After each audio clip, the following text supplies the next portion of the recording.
We do, but later in the meeting. Pardon me? We do, but it'll be later in the meeting. Later in the meeting? So not general public comment? Yes. Oh, And I'm great. so sorry. Brian, can I just confirm you're back and we're live? We didn't give you much time to prop that door.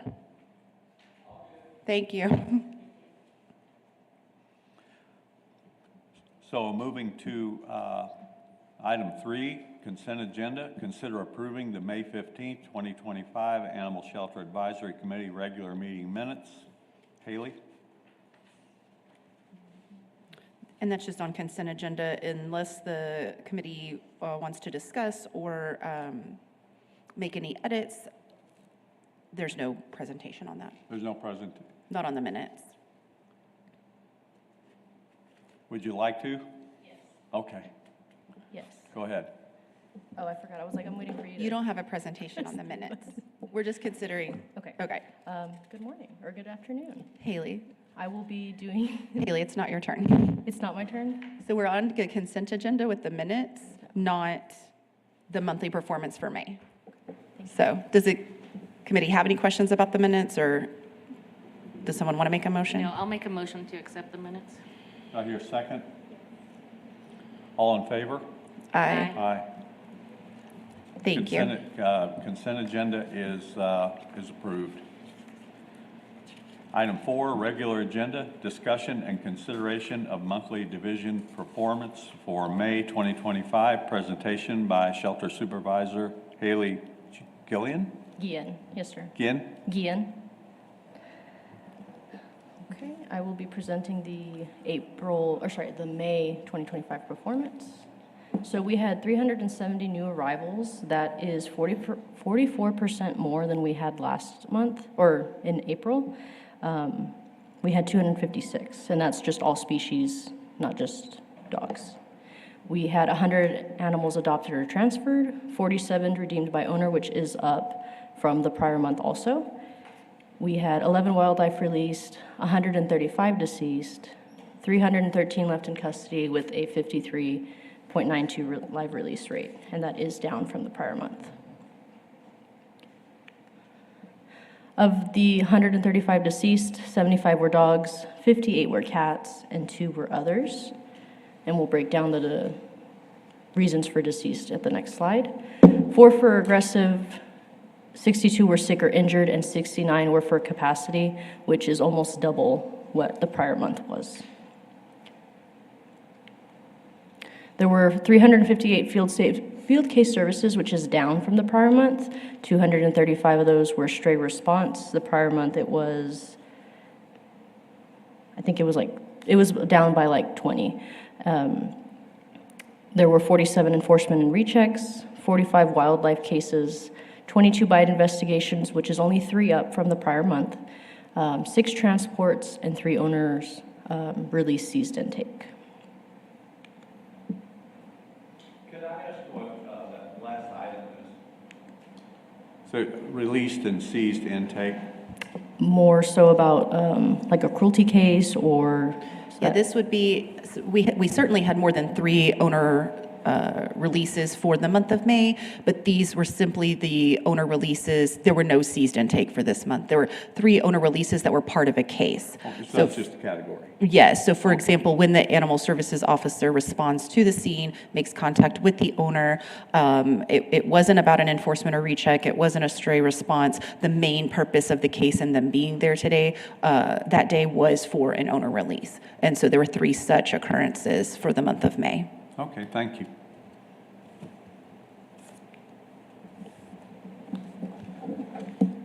Item B, discussion and consideration of state and Roger, local. we have public comment for that item. Oh, Jenny Wilson?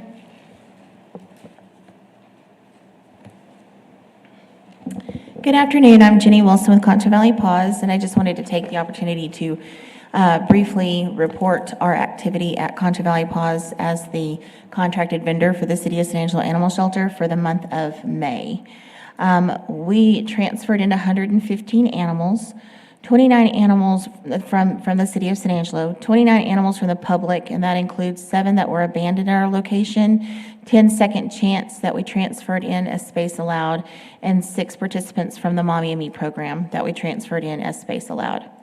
We had 4 adoption returns, and 17 owner guardian surrenders. And when we take those in, that's typically because there's an issue such as they're medically fragile or injured, because the majority of our work is focused on removing animals from the shelter and bringing them into our safe haven. For the month, we did 128 local adoptions. We did transfer out 11 animals to other rescues. We did have 9 that were actually returned to owner. A lot of those might be participants in the Mommy and Me that once the mother dog was spayed or neutered, she was returned. Or if that's an animal that we took in that was lost, that was microchipped to us, we see to that animal being returned to the owner often. We did have 4, unfortunately, die in custody, and those were puppies with parvo. Our other program activity, we received 5 requests for emergency assistance for injured shelter pets. Those were all transferred into Concho Valley Paws Care immediately.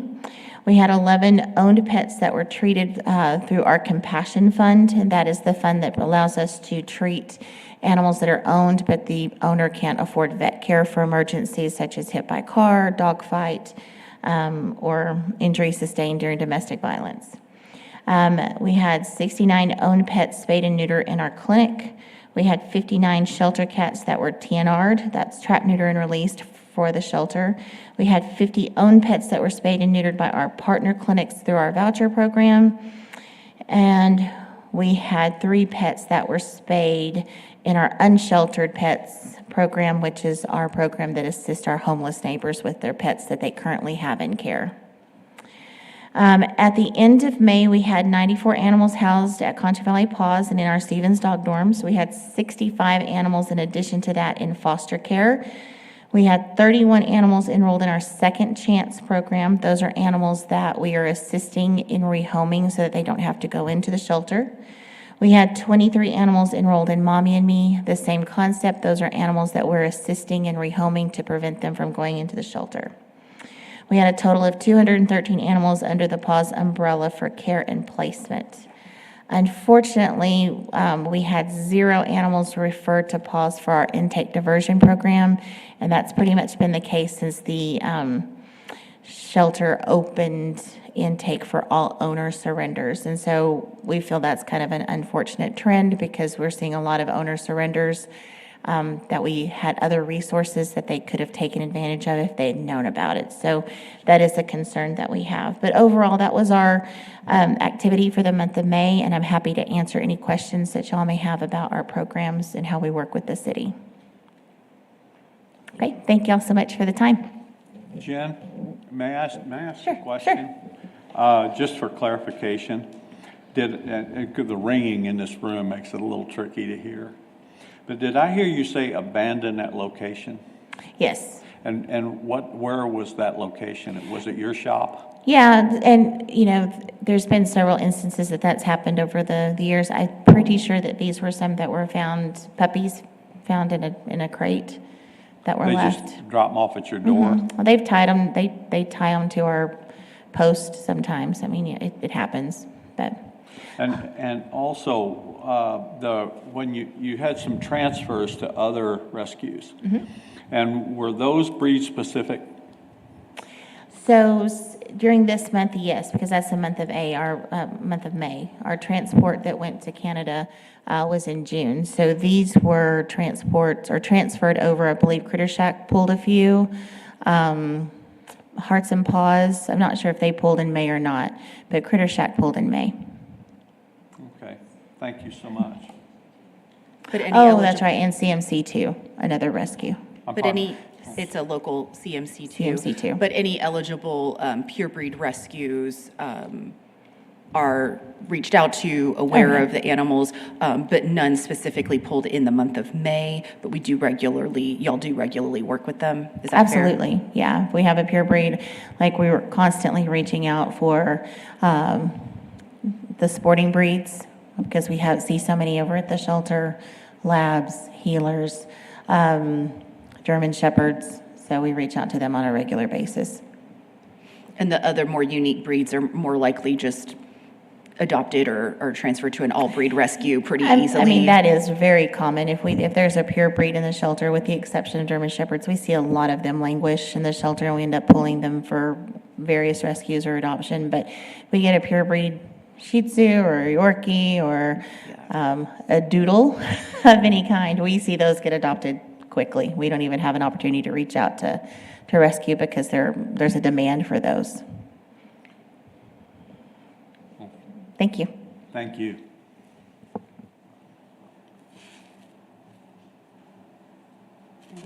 Well, That's the last public comment. pardon me? That's the last public comment. Okay. So we're at item B? Yeah. So I thought. Discussion and consideration of state and local requirements for the Animal Services Division. Presentation by Shelter Supervisor Haley.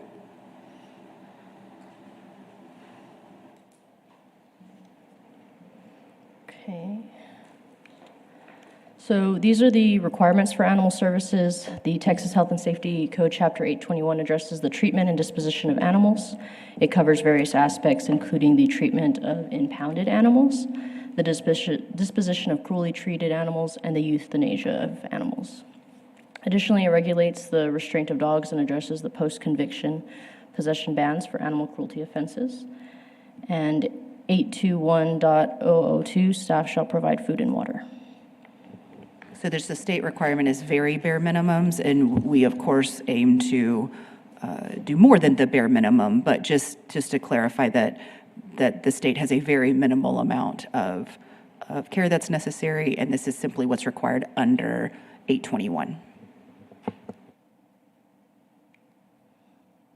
Disposition of cruelly treated animals details the handling of animals that have been cruelly treated, including their seizure, hearing, and potential sale or disposition. 821.021 defines cruelly treated as tortured, seriously overworked, unreasonably abandoned, unreasonably deprived of necessary food, care, or shelter, cruelly confined, caused to fight with another animal, or subjected to conduct prohibited by Section 21.09 of the Penal Code regarding bestiality. So for that, we would just defer to San Angelo Police Department to come in as a peace officer to take over that case. The others we often handle in-house, and we loop in police if it's a particularly egregious crime. But that 2109 we of course do not touch because we do not employ peace officers. 821.22, a peace officer or animal control officer who has a reason to believe that an animal has been cruelly treated may apply to a court for a warrant to seize the animal or animals. If the court agrees probable cause exists, the court shall issue the warrant and set a hearing within 10 days.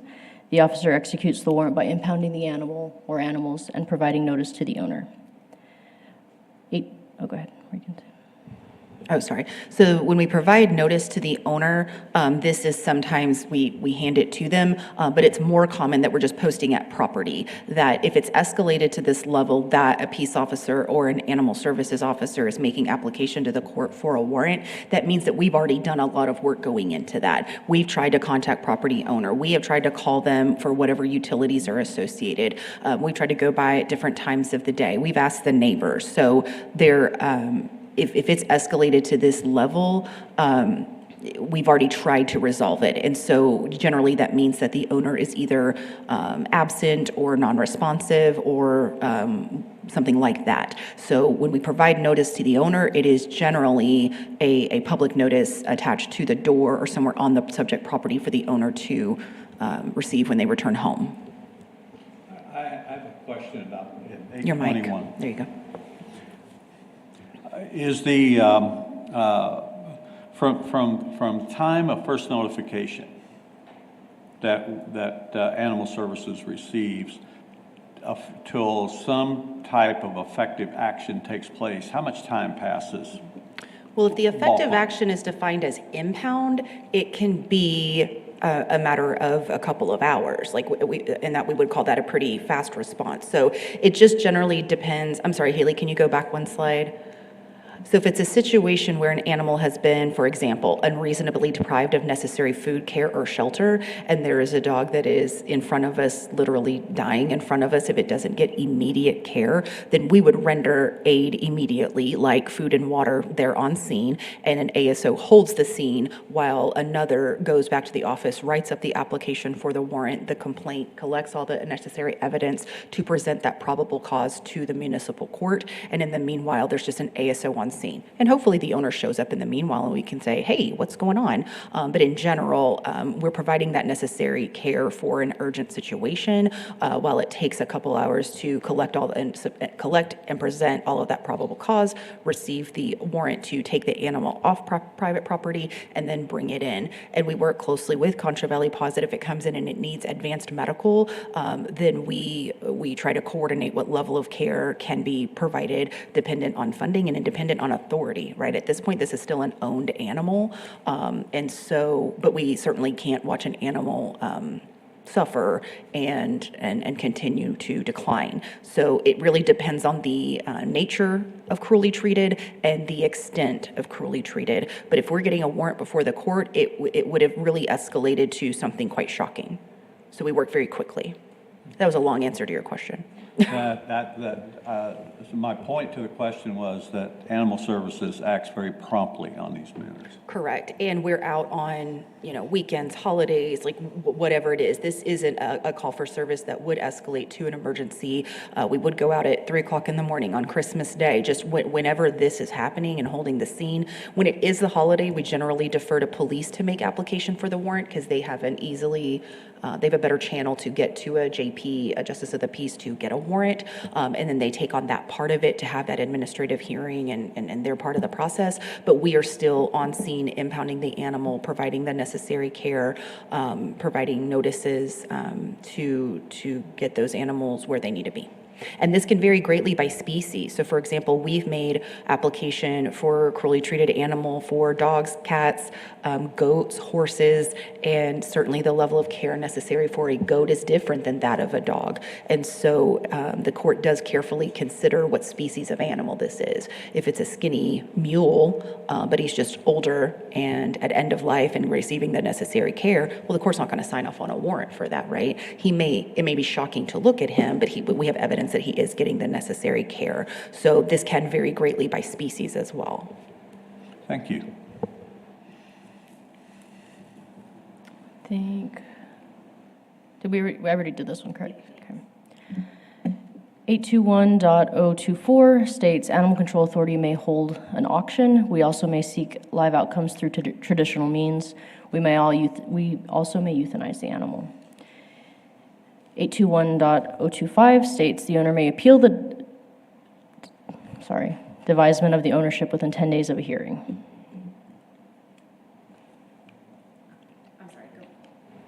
Go back one more slide. I think we did miss. So on 023, this is the requirement that we have to have an administrated at the court. Once the court has approved a warrant, a seizure warrant, we have to hold a administrative hearing within 10 days. And if a criminal case has already yielded a guilty verdict, which would never happen inside of 10 days, right?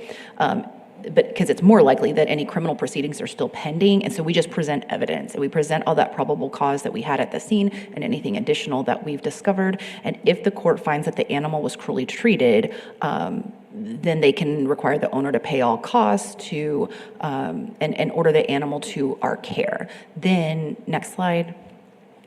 They have another 10 days where the owner may appeal it. And so we may have this animal in our care for 20 days while we're waiting for that court proceeding to happen before it can have any kind of outcome, which does prove problematic when we have a unique species like a horse. We generally don't have horses on the premises at the San Angelo Animal Shelter, and housing them for that length of time is unusual and a drain on resources, but we have to honor that timeline mandated by state.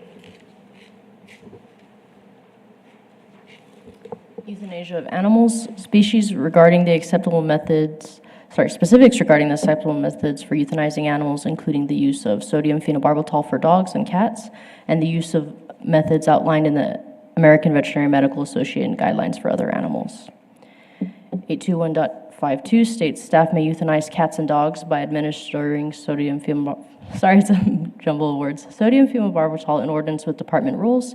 Other species may be euthanized in accordance with best practices. 821.55 states a person may only euthanize animals if they have a euthanasia training course with curriculum included pharmacology, proper administration, and storage of euthanasia solutions, federal and state laws regarding accountability and storage, stress management, restraint and handling, verification of death techniques, and proper disposal of remains. This does not apply to licensed veterinarians. 821.056 states offenses of this chapter are a Class B misdemeanor. And we currently have 5 people euthanasia certified. Does that sound right? Yes. Yes, and we're working on 2 more in the coming year.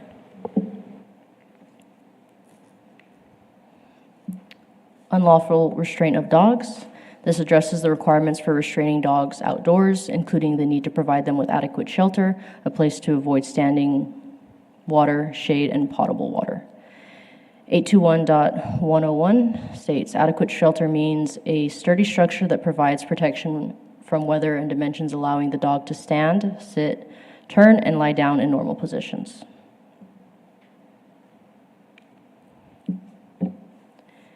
821.102 states an owner may not leave a dog outside unattended by use of a restraint unless they can access adequate shelter, a dry, clean area, shade, and drinking water. An owner may not restrain a dog outside and unattended with a restraint that is a chain, has weights attached, is too short, and or is attached to an improperly fitted collar. City ordinance further provides that a dog may not be restrained for more than 2 hours in a 24-hour period. An offense of this section is a Class C misdemeanor. So this is something that is both a state law and city ordinance requirement, and this could be a simple citation, like, hey, your dog's on a chain, and it's got weights on it. That's not allowed. Or it could be something that escalates to cruelty, as described in the prior. That if they've been on this chain for so long that it's embedded in the skin, it's causing physical harm. It's preventing them from getting to water and food. So they're in heat stroke. They're emaciated, and so we'll refer to this section to build that up. But this could lead ultimately to a cruelty case if it is that egregious. 821.103 states exceptions apply to public camping, licensed training, certain working dogs, and leash dogs for walking. Texas Administrative Code, Chapter 169, Subchapter D, focuses on standards for allowable methods of euthanasia for animals in the custody of an animal shelter. These standards are regulated by the Texas Department of State Health Services. 169.81 states this chapter sets standards for allowable methods of euthanasia. And some of this is duplicates of what was in 821, but there are some nuances and we have to comply with both. So just to keep true to for y'all to have just a true view of each law, we are just presenting them organically as they're written. 169.83 states, before euthanasia, each animal should be searched for identification by microchip, tag, or tattoo, which in our shelter specifically, that would be the 3rd time a microchip check has been completed. If an owner is identified, reasonable efforts should be made to locate and notify the person, which again, this would be done in the first 2 microchip checks. We'd be trying to find an owner before we had to euthanize an animal.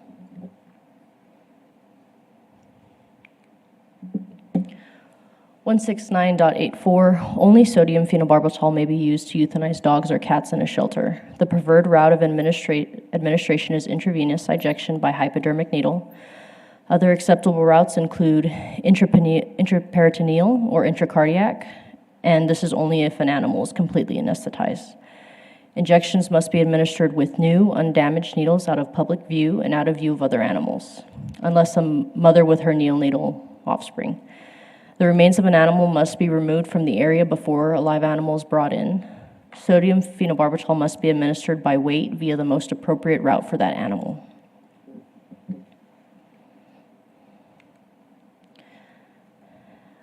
(3.02) Registration, sale, and adoption. Registration is required for all cats, dogs, ferrets, and pot-bellied pigs kept within city limits. Tags may be issued by any veterinarian or the city manager's designee. Applicants must provide their contact information, pet's description, and proof of vaccines. Owner must register newly acquired pets within 30 days. All newborn pets must be registered by 4 months of age. Registrants must pay the adopted fee. San Angelo Animal Services complies with this section by implanting microchips and providing tags for all such animals leaving the premises.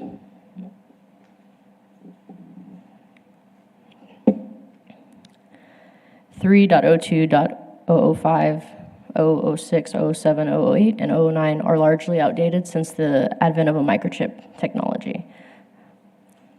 3.02.10, exemptions are available for animals temporarily kept in San Angelo, such as a 30 days boarding or the extent of an animal's exhibit. 3.02.041, animals may be adopted by animal services to individuals or rescue organizations. This is largely out of use with the multi-year agreement with rescue partner Concho Valley Paws offering adoption services.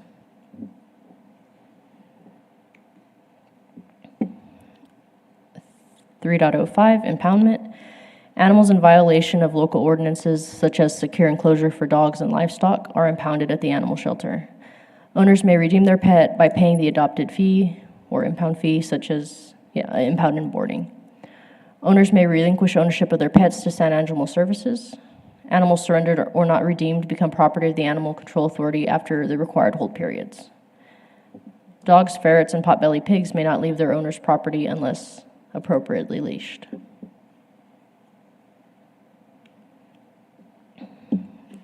(3.05.002) Impound periods for animals with no tag or no microchip shall be kept for 3 business days after the date of impoundment. For example, a cat who arrives on June 2nd, 2025 is held before outcome, adoption, euthanasia, etc., through June 5th, 2025. Impoundment periods for animals with tags or microchips shall be kept for 7 business days, and attempts will be made to contact the owner. And we still do this even for dogs that aren't tagged. We have our front desk calling neighboring areas. We're looking on Facebook. We're looking on all the lost and found sites. So even when animals aren't tagged or shipped, we still make an effort. We send out officers, hey, can you go? It was this neighborhood in Bentwood. Can you start knocking doors? This is someone's dog. So it's not just for animals that are microchipped that we try to get them back home. Ear-tipped cats shall not be impounded unless a nuisance complaint is lodged, at which staff will attempt to notify colony caregivers. If it doesn't look like a fresh, so they notch their ear, if it doesn't look like a fresh saddle, if we can see fur over their space scar, we do impound them just to give them updated vaccines, because we don't want to send them back out with, we don't know when the last time they had a vaccine was. Impoundment periods may not be honored in the event of advanced illness or injury. 3.05.005 states, after the appropriate hold period, staff may dispose of the animals through adoption, euthanasia, or any other outcome. I'd like to ask a question just to clarify. Okay. Under this requirement, the animal shelter makes every possible effort to contact the owner of an animal that's been impounded prior to any kind of euthanasia. Correct. Any reasonable. That's. I'd say we make reasonable efforts. We used to make more of an effort, really leaving no stone unturned. But with the open intake policy adopted in February, it's that same staff that is doing more intake, and that's taking up more of their time. So there's not time for as much follow-up, but there is still reasonable efforts made, and certainly more than the minimum requirements of this ordinance. That's what I wanted to hear. Yeah, but we used to do more, and we have lost that, and we do have a decrease in our owner redemptions as a result of that. how much do you think? I realize that's sort of a knee-jerk question, but Yeah, year over year, our owner redemptions are down by about half, which is significant. So I don't know if we have really enough trend data to show just over the last few months since February, but we certainly can keep an eye on that and keep y'all informed. that just brings an idea to mind that we'll talk about in another meeting. Yes, sir. 3.07, cruelty to animals. Cruelly treated means animals who have been tortured, seriously overworked, unreasonably abandoned, unreasonably deprived of necessary food, water, care, or shelter, cruelly confined, or caused to fight with another animal. 3.07.002 states such animals may be impounded by applying to the municipal court for seizure warrant showing sufficient evidence. If probable cause exists, the court shall issue a seizure warrant and set a show cause hearing within 10 days. The animal control authority shall execute the warrant by impounding the animals identified in the warrant and holding them until the results of the administrative hearing. Animal services includes law enforcement in such cases should the violation reach a level of a penal code violation. 3.07.003 states the municipal court hearing can include the presentation of evidence by any interested party. If the court finds that the animal was cruelly treated, they may order the animal sold, awarded to the organization, or euthanized. The court shall order the animal returned to the owner if grounds for cruelty were not met. 3.07.005, the owner may appeal an order.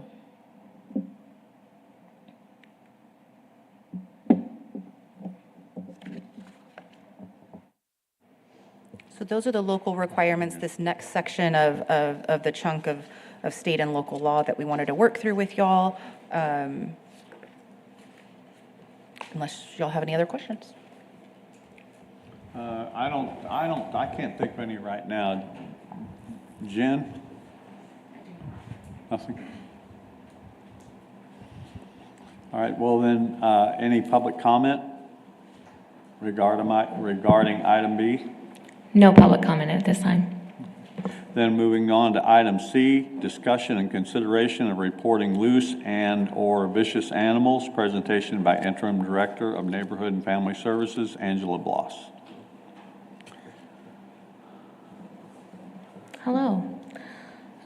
As you just said, I'm Angelo Bloss, the Interim Director of Neighborhood and Family Services, which is a really long title. And this item was asked to be brought before you as far as our policies of when we're open and when we take cases and such like that. So we wanted to bring it ahead. So field services are available for loose dog, bite investigations, and all other calls Monday through Friday, 7 a.m. to 5 p.m. I will say during Monday through Friday, we do kind of have a split shift work. So we have 2 animal services officers who are here from 7 a.m. to 4 p.m. We have our supervisor who's here from 8 a.m. to 5 p.m. And then we have 2 animal services who are here from 9 a.m. to 6 p.m. And they do observe city holidays in that time. So we do have after-hours emergencies for aggressive dog at large and injured animals, and we can take those calls at all hours, and including holidays. And we will be dispatched out by the SAPD dispatch. Okay?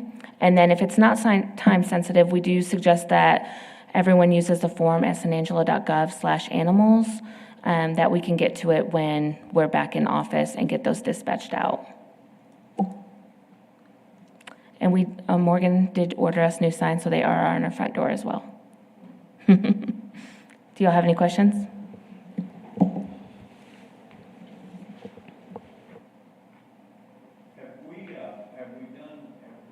You want to? Have we sort of, excuse me. I think Brian got it for you. Have we sort of frozen on defining nuisance animals or vicious animals? Were we working on a definition for that? Yes, it's all on hold while the final recommendations from the task force receive what's going to be implemented on their side, so that there's not anything we're doing that's interfering. So the task force presented to the city council on Monday, and so hopefully we have some direction soon so that whatever items task force recommends proceed, whatever the items that we have in the queue that this group has recommended action on can proceed as well. Nuisance animal is one of those.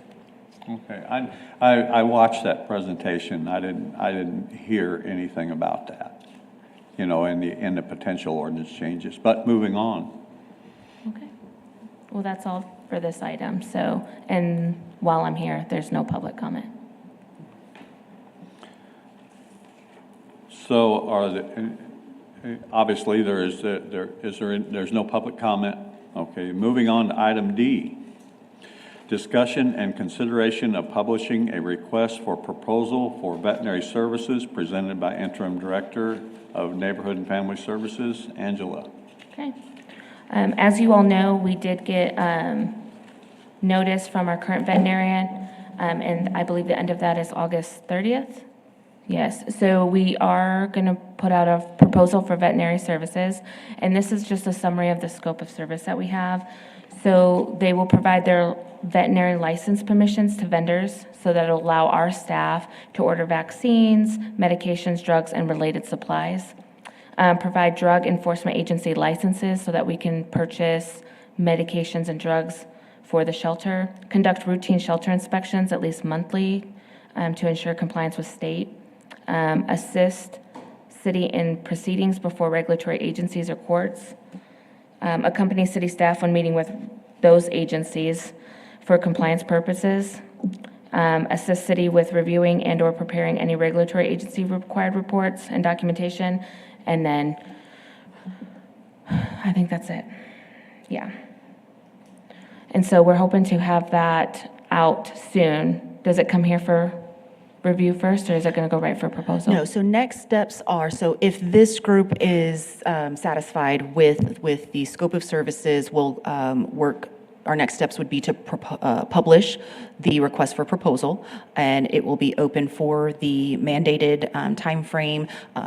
Vendors will be directly sent the request for proposal, but also any vendors can simply see it on our website and complete their submission through there. For a request for proposal, we may have our scope of services that we want, and a veterinarian may submit, yes, I'll do that, or I'll do this, but not that, or I'll do this, but not that, but also this other stuff. And so at that point, any submissions come to a subcommittee, and the subcommittee was identified as myself, Angela, and Chairperson Roger Horton. And so that group of three will review each of the submissions, score them on a standardized form that's compliant with state purchasing law.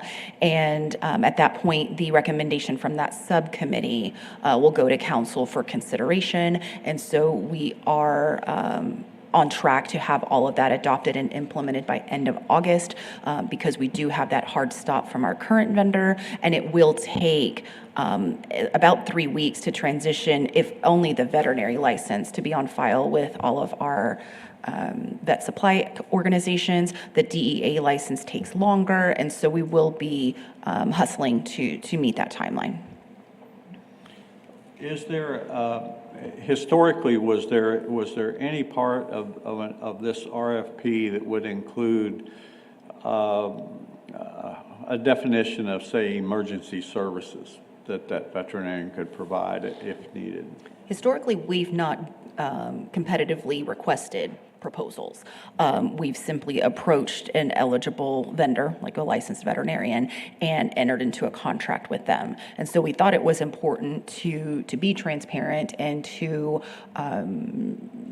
cast a wide net for any interested party to be able to participate in this process. And so this is admittedly our first attempt at it. And so there are some generally accepted definitions around emergency medical, severe medical, minor medical, but as far as a true definition of what each of those categories are, there's not anything currently included in the document, and there has not been in the past, because in at least my history, we've never used this process. So we certainly could explore that, and purchasing and legal have reviewed this and signed off on it, and we can defer to them on, what additional definitions could we add to really clarify our needs and any potential vendor's ability to meet those needs. I think that's a fair request. I think that maybe we should at least lean toward that being an option on the request for proposal we put out, and and that should include some form of rate structure, so the veterinarian knows what they're getting into, so to speak, or if they wanted to make a counter proposal. And I'm not proposing that, you know, there's a lot of talk about having a staff veterinarian, and I think that would be a wonderful idea. But just in the real world, I don't see that happening for quite a while. But there are a lot of times that I will promise you that you could use an emergency vet on call. Well, we could certainly keep a full-time vet busy. Oh, yeah. And you're right, I don't know that the funding or the appetite is there right now to tackle that, not to mention the veterinarian shortage and being able to recruit a qualified and interested party. So I think that's fair. So that's where we are, is just recommending a request for proposal for a local veterinarian to offer largely the same services we've been receiving to keep operations going and maintain the status quo. Yeah, I mean, just absolutely a personal comment, but from me, a dog with a broken leg at 2 a.m. in the morning would be very disturbing. So, is there any public comment on, Angela? No public comment, No public comment? Okay, any follow-up or administrative issues? Item 5. I did want to announce that the team has been holding a flurry of microchip clinics. We had donated funds and have been offering free microchips. We're well approaching 200 participants in the last couple of weeks, and our next big free microchip clinic is this Saturday at Producers Park from 9 a.m. to 3 p.m. So we're hoping to connect with families, implant microchips, check microchips to make sure they're registered appropriately in advance of the Independence Day holiday. So we'd really encourage folks to take advantage of that. But even if they miss that one, we do offer microchipping for $13 any weekday at the animal shelter itself. Well, thank you. I'd like to, if there is no more follow-up or administrative issues, before we close, I'd like to make just a brief comment. And there has been a significant uptake of online activity for folks in different social media outlets that are helping people find pets and get them returned to their owners. And I would like to thank all the individuals that engage in that. They're doing a wonderful service. They're helping keep some animals out of the shelter, and I would like for them to keep it up and stay involved. So if there's no other follow-up or administrative issues, I would seek a motion for adjournment. I'll make that motion. All in favor? Aye. Aye. Aye. Meeting is adjourned.